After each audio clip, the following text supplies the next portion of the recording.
ამ წუთებში თბილისის მთავრობის ხდომა იწყება პირდაპირ ეთერში ვრთავთ კახა კალაძეს.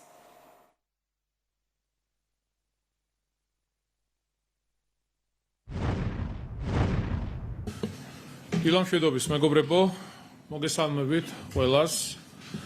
მინდა მთავრობის ხდომა დავიწყო 4 ოქტომბერს ჩატარებული ადგილობრივი თვითმმართველობის არჩევნებით და მისი შედეგებით.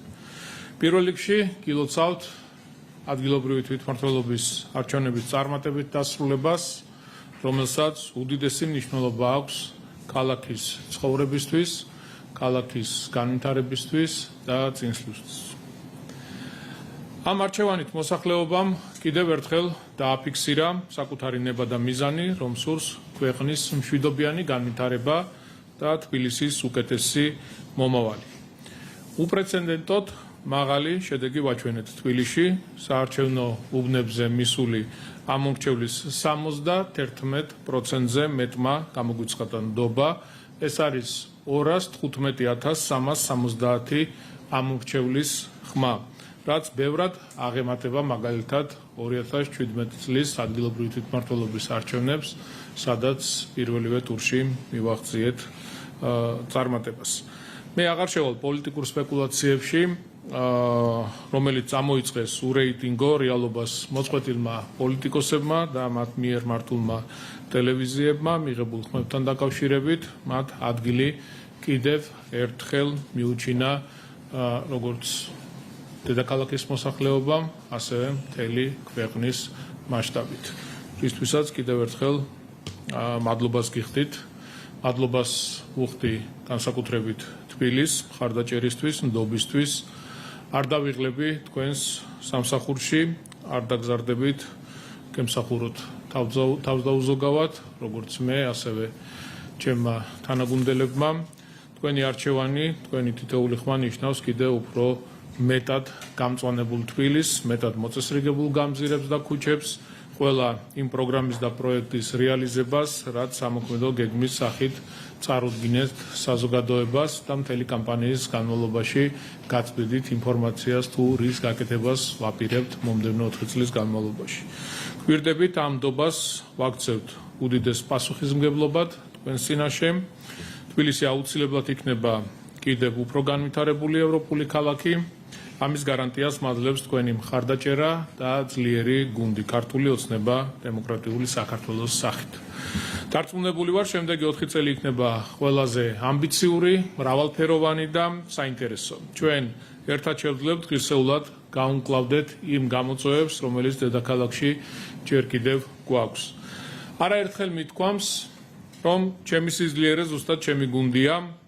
ისინი აკეთებენ მნიშვნელოვან საქმეებს და უშუალოდ არიან ჩართულები ყველა იმ პოლიტიკის განხორციელებაში, რაც ჩვენმა გუნდმა წამოიწყო. მადლობას ვუხდი თბილისის მუნიციპალიტეტის თითოეულ თანამშრომელს დაუღალავი შრომისთვის, იმ პროფესიონალიზმისთვის, რომელსაც ყოველდღიურად იჩენენ ჩვენი ქალაქის მიმართ. კიდევ ერთხელ დედაქალაქის მოსახლეობას პირდებით, რომ ჩემს გუნდთან ერთად ყველაფერს გავაკეთებთ მომდევნო 4 წლის განმავლობაში, რომ ყველა იმ პროექტის რეალიზება მოვახდინოთ, რომელიც აუცილებელია ხვალინდელი თბილისისთვის.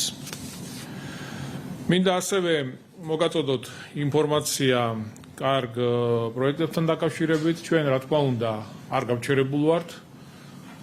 მიუხედავად იმისა, რომ გქონდა საარჩევნო კამპანია, რა თქმა უნდა, გრძელდებოდა შესაბამისი სამუშაოები, ყველა ჩვენი მუნიციპალური სამსახური იყო მოწოდების სიმაღლეზე და რა თქმა უნდა, აკეთებდა თავის საქმეს, რაც ქალაქისთვის საჭირო და მნიშვნელოვანია. თბილისის გარემოს დაცვის საქალაქო სამსახურმა ესე გააგრძელა სხვადასხვა რაიონებში მწვანე სივრცეების, რეკრეაციული არეალების, პარკების მოწყობის შესაბამისი სამუშაოები. ბაკის რაიონში დასრულდა ნანტის სკვერის რეაბილიტაცია. ამ პროექტის ფარგლებში მოეწყო საბავშვო და სპორტული მოედნები. ფეხმალობილიკები, ცხოველების სასეირნო სივრცე დამოუკიდებლად ცალკე არის გამოყოფილი, დამონტაჟდა გარეგანათების სისტემა, განთავსდა საპარკე ავეჯი და ასევე მოეწყო ძალიან ლამაზი პანჩატურები. ყველა თაობის ადამიანისთვის არის გათვლილი აღნიშნული სივრცე. რა თქმა უნდა, განხორციელდა გამწვანების შესაბამისი სამუშაოები, ახალი ხელმცენარეები დაირგო და ყველანაირად მოწესრიგებული, გალამაზებული კიდევ ერთი რეკრეაციული სივრცე შეემატა დედაქალაქს. ცხადია, ჩვენ გავაგრძელებთ ამ მიმართულებით მუშაობას, საკმაოდ ამბიციური გეგმები გვაქვს, ამბიციური პროექტები, რასაც ეტაპობრივად თბილისის მოსახლეობას ინფორმაციის სახით მივაწვდით. ნაძალადევის რაიონზე მინდა გითხრათ, ნაძალადევის რაიონში ნოეჭყიკვაძის ქუჩაზე მიმდინარეობს გზის კაპიტალური რეაბილიტაციის სამუშაოები, რაც მნიშვნელოვანი აღნიშნული ქუჩისთვის, უკვე ასფალტის საფარი ქვედა ფენებში დაიგო, პირველი სამუშაოები რაც იყო ჩასატარებელი ყველაფერი გაკეთებულია. გარდა ამისა, ნაძალადევის რაიონში გრძელდება გრუნტის დამჭერი კედლების მშენებლობა, 25 მეტრის სიგრძისა და 4 მეტრი სიმაღლის საყრდენი კედელი მოეწყო კოკინაკის ქუჩაზე, პროექტის ფარგლებში ასევე დამონტაჟდა ლითონის უსაფრთხოების მოაჯირი. აღნიშნულ მონაკვეთზე სასაფეხო გზა იყო, რაც მოქალაქეების გადაადგილებას აფერხებდა, ცუდ მდგომარეობაში იყო, პრობლემას წარმოადგენდა, მთლიანად მოწესრიგებული იქნება, რეაბილიტირებული, განახლებული. ჭყიკვაძის ქუჩაზეც, როგორც გითხარით, რამდენიმე დღეში სამუშაოები სრულად დამთავრებული იქნება, ყველანაირად მოწესრიგებული და რეაბილიტირებული იქნება ასევე აღნიშნული ქუჩა.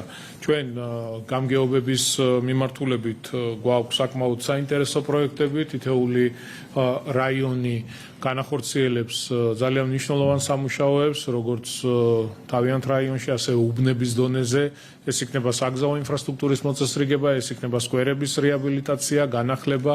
გარდა ამისა, ბინათ მესაკუთრეთა ამხანაგობის პროგრამის ფარგლებში მნიშვნელოვანი პროექტები გვაქვს დაგეგმილი. ჩვენ საარჩევნო დაპირება გავეცით, რომ მთელი თბილისის მასშტაბით არსებული ძველი ლიფტების ჩანაცვლების პროგრამას დავიწყებთ.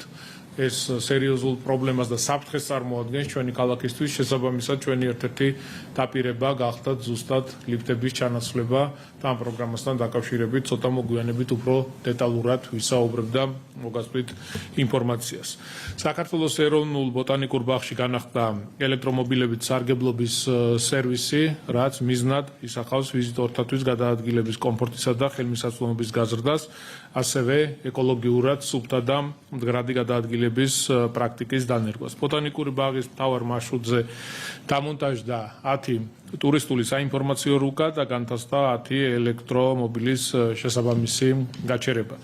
ახალი თანამედროვე სტანდარტებისა და სპეციალური საჭიროების მქონე პირთათვის გათვლილი ელექტრომობილი უზრუნველყოფს კომფორტულ გადაადგილებას, რაც ბაღის უნიკალურ საკოლექციო ნაკვეთებსა და ისტორიული ღირსშესანიშნაობების დათვალიერებას ხელმისაწვდომს ხდის ყველა სეზონზე. ინიციატივა ემსახურება ვიზიტორთა გამოცდილების გაუმჯობესებას, ბაღის სივრცეს ინკლუზიურ და მდგრად განვითარებას, ასევე ეკოლოგიურად სუფთა ტრანსპორტის პოპულარიზაციას. ეროვნული ბოტანიკური ბაღის ერთ-ერთი მთავარი სტრატეგიული პრიორიტეტი წარმოადგენს მისი ტურისტული პოტენციალის განვითარება. აღნიშნული მიმართულებით ბაღი აქტიურად ახორციელებს სხვადასხვა ღონისძიებას და სამუშაოებს, სამომავლო პროექტების დაგეგმას და მის განხორციელებას. მე ბევრჯერ მithქვამს და კიდევ ერთხელ გავიმეორებ, რომ